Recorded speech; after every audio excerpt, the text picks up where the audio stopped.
Sir ఇక తెలంగాణ రాజకీయాల విషయానికి వస్తే తన వివాదాస్పద వైఖరితో బీజేపీ అధ్యక్షుడిగా రామచంద్రరావు నియామకంతో అసంతృప్తితో పార్టీకి దూరమైన రాజాసింగ్ తిరిగి భారతీయ జనతా పార్టీ వైపు చూస్తూ ఉన్నట్టుగా వార్తలు వస్తూ ఉన్నాయి సార్ తిరిగి రాజాసింగ్ బీజేపీతో రాజీ పడాలని చూస్తూ ఉన్నారా? భారతీయ జనతా పార్టీ ప్రతిస్పందన ఏ రకంగా ఉండవచ్చు? మీ ప్రశ్నలోకి చిన్న కరెక్షన్ అంటే రామచంద్రరావు కావడం వల్ల అసంతృప్తితో రాజాసింగ్ వెళ్ళాడు అనుకుంటే పొరపాటు. రామచంద్రరావు కాక ఇంకో రాజేందర్ అయితే పోయేవాడు కదా, మీరు ఇంకోరైతే పోయేవారు కదా.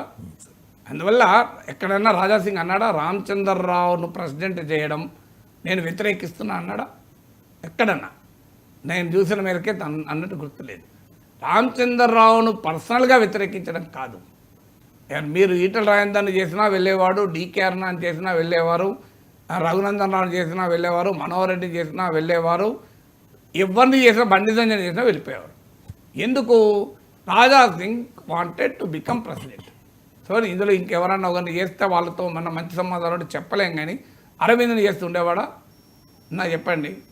The problem is not because of Ramachandra Rao. ఎందుకంటే మనం రామచంద్రరావుని బ్లేమ్ చేయడం అనేది మీడియాలో ఒక అలవాటుగా మారింది. ఆయన ప్రెసిడెంట్ అయినప్పటి నుంచి ఆయనను ట్రోలింగ్ చేయడం సోషల్ మీడియాలో చూస్తున్నాను. ఆయన ఏదో అసమర్థుడని, బీజేపీ ఆయనను ఇట్లాంటివన్నీ ఎందుకు పెట్టారని ఇలాంటి కహానీలు మీడియాలో సోషల్ మీడియాలో బాగా వస్తున్నాయి కనుక నేను క్లారిఫై ఇవ్వదలుచుకున్నాను. రామచంద్రరావు మీద పర్సనల్ అబ్జెక్షన్ కాదు. రాజాసింగ్ తాను పోటీ చేయదలుచుకున్నాడు. తాను పోటీ చేయాలనుకున్నడం కూడా దాని కొరకు కూడా రాజీనామా చేయలేనా. వాస్తవంగా ఇప్పుడు అధ్యక్ష పదవికి జరిగిన పోటీ వల్ల రాజాసింగ్ మనసు నొచ్చుకున్నాడా? అంతకుముందు మీకు ఉదాహరణలు కూడా చెప్తాను. ఎమ్మెల్సీగా గౌతమ్ రావును అభ్యర్థిగా పెట్టినప్పుడు కూడా ఆయన అబ్జెక్షన్ చెప్పాడు బహిరంగంగా. మరి రామచంద్రరావు లేడే ఫీల్డ్లో అప్పుడు గౌతమ్ రావు ఉన్నాడు కదా. మరి గౌతమ్ రావు ఎమ్మెల్సీ అభ్యర్థితో ఎందుకు వ్యతిరేకించాడు? అది పక్క పడదు. ఇంకా ముందుకు వెళ్దాం. గోల్కొండ జిల్లా, చార్మినార్ జిల్లా అనుకుంటా, లేదా గోల్కొండ జిల్లా, సమ్ డిస్ట్రిక్ట్ పార్టీ జిల్లాలు, అంటే మనకు రాష్ట్రంలో జిల్లాలు, పార్టీ నిర్మాణంలో జిల్లాలు డిఫరెంట్గా ఉంటాయి. సో గోషామహల్ భాగంగా ఉన్న జిల్లా అధ్యక్ష పదవికి ఒక అభ్యర్థిని పెడితే దాన్ని కూడా వ్యతిరేకించారు రాజాసింగ్. అప్పుడు ఎక్కడున్న రామచంద్రరావు అంశమే లేదు కదా. ఎమ్మెల్సీ ఎన్నికప్పుడు రాజాసింగ్ వ్యతిరేకించాడు బహిరంగంగానే పార్టీని. అప్పుడు రామచంద్రరావు ప్రస్తావన లేదు.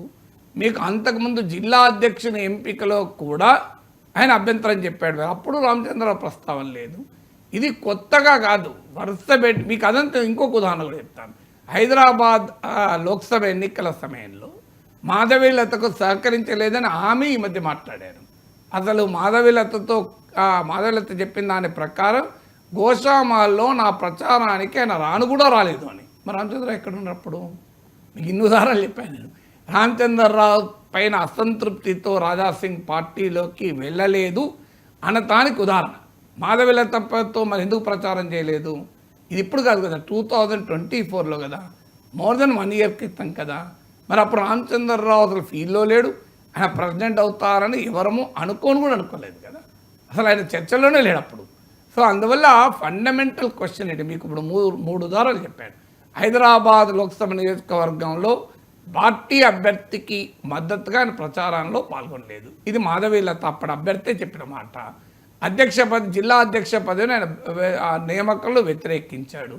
అలాగే మీకు ఎమ్మెల్సీ అభ్యర్థి వ్యతిరేకి. ఇది కూడా కాదు, మీకు ఇంకోటి ఎగ్జాంపుల్, 4వ ఎగ్జాంపుల్ చెప్తాను. 2024 ఎన్నికలకు, 2023 అసెంబ్లీ ఎన్నికలకు ముందు రాజాసింగ్ తనను శాసనసభాపక్ష నేత చేయలేదని కూడా అబ్జెక్షన్ ఉండే ఆయనకు. అప్పుడెక్కడ రామచంద్రరావు ఉన్నాడు? అసలు అప్పుడు సంబంధం లేదు కదా 2023లో. ఎందుకంటే అప్పుడు రాజాసింగ్, రఘునందన్ రావు, ఈటల రాజేందర్. మొదలు రాజాసింగ్ ఒక్కడే ఉండే, తర్వాత రఘునందన్ రావు యాడ్ అయ్యాడు, తర్వాత రాజేందర్ యాడ్ అయ్యాడు. అప్పుడు తనను శాసనసభాపక్ష నేత కూడా చేయలేదు కదా. అప్పుడు కూడా రామచంద్రరావు ఇష్యూ లేదు. ఇది కూడా కాదు, ఇంకొక ఉదాహరణ కూడా చెప్తాను. ఆయన వివాదాస్పద వ్యాఖ్యలు చేస్తే పార్టీ సస్పెండ్ చేసింది. అప్పుడు రాజాసింగ్ సస్పెండ్ చేసిన రామచంద్రరావు పార్టీ అధ్యక్షుడు కాదే. మరి అప్పుడు పార్టీ అధ్యక్షుడు ఎవరు? సో అందువల్ల రాజాసింగ్కు ఇంత హిస్టరీ ఉంది పార్టీతో ఉన్న డిఫరెన్సెస్. అందువల్ల అది రామచంద్రరావును అధ్యక్షుడు చేయడం వల్ల ఇష్యూ కాదు. ఆ మాటకొస్తే పార్టీ అధ్యక్ష పదవికి తనను పోటీ చేయనివ్వలేదు అన్నది కూడా ఇష్యూ కాదు. రెండు ఇష్యూ కాదు. ఎందుకంటే పార్టీ అధ్యక్ష పదవికి పోటీ చేయాలంటే కౌన్సిల్లో మినిమం సభ్యులు ఆయనకు మద్దతు ఇవ్వాలి, ఇవ్వలేదు. ఆయన నామినేషన్ ఫామ్లో కూడా ఆ సఫిషియెంట్ నెంబర్ ఆఫ్ కౌన్సిల్ మెంబర్లు ఆయన అభ్యర్థిత్వాన్ని ప్రతిపాదిస్తూ సంతకాలు కూడా చేయలేదు. ఎందుకు చేయలేదు అంటే అధిష్టానం ఆ స్వేచ్ఛను ఇవ్వకపోవడం వల్ల చేయలేదని నా ఆరోపణ. బట్ ఇచ్చినా ఇవ్వకపోయినా వాళ్ళే చేయలేదన్నది వాస్తవము. అందువల్ల Raja Singh as a grievance in the party which goes back to long time. అంటే ఈ పార్టీ రాష్ట్ర అధ్యక్ష పదవి ఎన్నిక అనే అంశం కాస్త టిప్పింగ్ పాయింట్, అది ట్రిగర్, చివరి దశకు అక్కడ వాటర్ వేడి అయి స్టీమ్గా మారిన దశ వచ్చినట్లు క్వాలిటేటివ్ టర్న్ అప్పుడు తీసుకుంది తప్ప ఇది అధ్యక్ష ఎన్నికతో సంబంధం ఉన్న అంశమే కాదు అనటానికి నేను దాదాపు ఒక 2023 డిసెంబర్ కన్నా ముందు అంటే 2-3 ఏళ్ళ ఉదాహరణలు మీకు చెప్పాను. So what does it indicate? Raja Singh తనకు తానుగా చాలా పెద్ద నాయకుడిని, బీజేపీతో సంబంధం లేకుండా తాను గెలవగలుగుతాను, తనకంటూ ఒక ఐడెంటిటీ ఉందని నమ్ముతాడు. కొంత నిజం అది. ఎందుకంటే కిషన్ రెడ్డి, లక్ష్మణ్లు ఓడిపోయిన సమయంలో కూడా రాజా సింగ్ గెలిచాడు. గోషామల్లో ఆయనకంటూ ఒక ప్రత్యేక గుర్తింపు ఉంది. హిందుత్వ, అగ్రెసివ్ హిందుత్వ బ్రాండ్ ఆఫ్ పాలిటిక్స్లో ఆయనకొక ప్రత్యేక ఐడెంటిటీ ఉంది. ఇది ఉన్నంత మాత్రాన పార్టీతో సంబంధం లేకుండా ఆయన గెలవగలుగుతాడా? చాలామంది చాలా పార్టీలలో అనుకునేది ఏంటంటే we are bigger then the party అనుకుంటారు. సో బీజేపీలో కూడా ఇటీవల కాలంలో వస్తున్న వివాదాలకు కూడా మూలం అదే. అది హుజురాబాద్ నుంచి గోషామహల్ వరకు సమస్య ఎక్కడ వస్తుందంటే హూ ఈజ్ బిగ్గర్, పార్టీ బిగ్గరా, లీడర్ బిగ్గరా? సో పార్టీ బిగ్గరా, లీడర్ బిగ్గరా? ఇప్పుడు ఇటీవల రాజేందర్ ఎపిసోడ్లో కూడా మీరు గమనించండి, బీజేపీ ఎక్కడుంది? హుజురాబాద్లో. అసలు రాజేందర్ వల్ల బీజేపీకి ఎక్కువ లాభం జరిగింది కానీ బీజేపీ వల్ల రాజేందర్ లాభపడింది తక్కువ.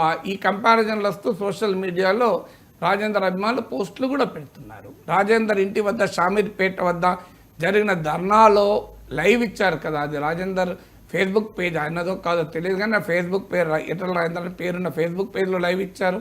ఆయన అనుకూల యూట్యూబ్ ఛానల్ లైవ్ ఇచ్చారు. అందులో వాళ్ళు ఓపెన్గా మాట్లాడారు కదా, అసలు బీజేపీ ఎక్కడ, బీజేపీ కన్నా రాజేందర్ మోర్ పవర్ఫుల్ అని. సో హుజూరాబాద్ నుంచి గోషామహల్ వరకు పంచాయతీ ఏంటంటే మేము పార్టీ కన్నా పవర్ఫుల్ అని. ఈ ధోరణి ఎప్పుడైతే వస్తుందో అప్పుడు పార్టీకి నాయకులకు గ్యాప్ వస్తుంది. ఉత్తరప్రదేశ్లో కళ్యాణ్ సింగ్ ఇలానే అనుకొని బయటికి వెళ్ళి ఏం చేశాడు? Could prove to be nothing. మీకు ఉమాభారతి ఇలాగే నేను పార్టీ కన్నా గొప్ప అనుకున్నాడు, బయటికి వెళ్ళాడు, ప్రూవ్ టు బి నథింగ్. మీకు ఇలా చాలామంది ఉన్నారు చరిత్రలో. నేను ఇప్పుడు మీకు 2 సార్లు చెప్పాను, కళ్యాణ్ సింగ్ అండ్ ఉమాభారతి. అందువల్ల ఐడియాలజీ అండ్ క్యాడర్ బేస్ పార్టీలో చాలా గొప్ప నాయకులుగా అనుకున్న వారు కూడా బయటికి వచ్చిన తర్వాత దే బికమ్ నథింగ్. ఇది party structure, ideology. Raja Singh individual power ఉన్న మాట నిజం, రాజేందర్కి ఇండివిజువల్ ఇమేజ్ ఉన్న మాట నిజం, దాంట్లో ఏమీ డిస్ప్యూట్ లేదు, ఎవరు కాదనలేరు. కానీ అదే సమయంలో పార్టీ నేను అనే కంపారిజన్ చేసుకుంటే ఆ పార్టీలో వివాదాలకు కేంద్ర బిందువు అవుతారు. నేను పార్టీ ఒకటే, మా 2 కలిస్తేనే సపోర్ట్లు వస్తాయి అనుకున్నంత కాలం ఏ ప్రాబ్లం లేదు. నా వల్లనే సపోర్ట్లు వచ్చి నేను కుడి చేయితో గట్టి కొడితేనే సౌండ్ వచ్చిందని కుడి చేయి అనుకున్నా, కుడి చేయి ఎంత పవర్ఫుల్ ఉన్నా ఏం చేస్తుంది, ఇట్లా ఎడమ దాంతో కొడితేనే వస్తుందని ఎడమ చేయి అనుకున్నా, కుడి ఎడమలు తప్పదు. సో ఇక్కడ జరుగుతున్నది హుజూరాబాద్ నుంచి గోషామహల్ వరకు జరుగుతున్నది కుడి ఎడమల కలయిక కాదు, కుడి ఎడమలు అయిపోతున్నాయి. Party and leader is nothing but a కుడి చెయ్యి ఎడమ చెయ్యి కలవడం. ఇది మర్చిపోయి కాదు అనుకున్నప్పుడు ఏమవుతుందంటే ఇలా అన్నవుతుంది, ఇలా అన్నవుతుంది. ఇప్పుడు జరుగుతున్నది బీజేపీలో అది. సో అందువల్ల ఇక మీరు అడిగిన మరో ముఖ్యమైన క్వశ్చన్, రాజా సింగ్ తిరిగి బీజేపీలోకి వస్తాడా? సూచనలు ఇప్పుడు ఆయన ఇటీవల టైమ్స్ ఆఫ్ ఇండియాకి ఇచ్చిన ఇంటర్వ్యూలో, ఆయన ఇంటర్వ్యూ బేస్గా టైమ్స్ ఆఫ్ ఇండియాలో ఈ మధ్య స్టోరీ వచ్చింది. సో ఆ స్టోరీ చదివిన బీజేపీ నుంచి వస్తున్న క్షేత్రస్థాయి సమాచారం ఆధారంగా కూడా రాజా సింగ్కు ఆయన సన్నిహితులు, బీజేపీలో ఉన్న ఆయనను అభిమానించేవారు, ఆయన దూకుడుతనాన్ని వద్దనుకున్న ఆయన హిందుత్వవాదాన్ని సమర్థించే వాళ్ళు బీజేపీలో చాలామంది ఉన్నారు, రాజా సింగ్ పట్ల అభిమానం ఉన్నవాళ్ళు. సో ఆయన రాజా సింగ్ ఇస్తున్న సలహా ఏంటంటే నువ్వు తొందరపడకు, పార్టీకి అనుకూలంగా మాట్లాడు, పార్టీ నిన్ను తీసుకుంటుంది అని. రాజాసింగ్కి ఉన్న ప్రాబ్లం ఏంటంటే ఆయన బీజేపీలో ఇమడకపోతే ఏ పార్టీలో ఇమడలేడు. ఆయన బీఆర్ఎస్ తీసుకొని నష్టపోలేదు, కాంగ్రెస్ తీసుకొని నష్టపోలేదు. ఎందుకంటే రాజాసింగ్ అంతటి కాంట్రవర్షియల్ లీడర్, అంతటి పోలరైజింగ్ లీడర్.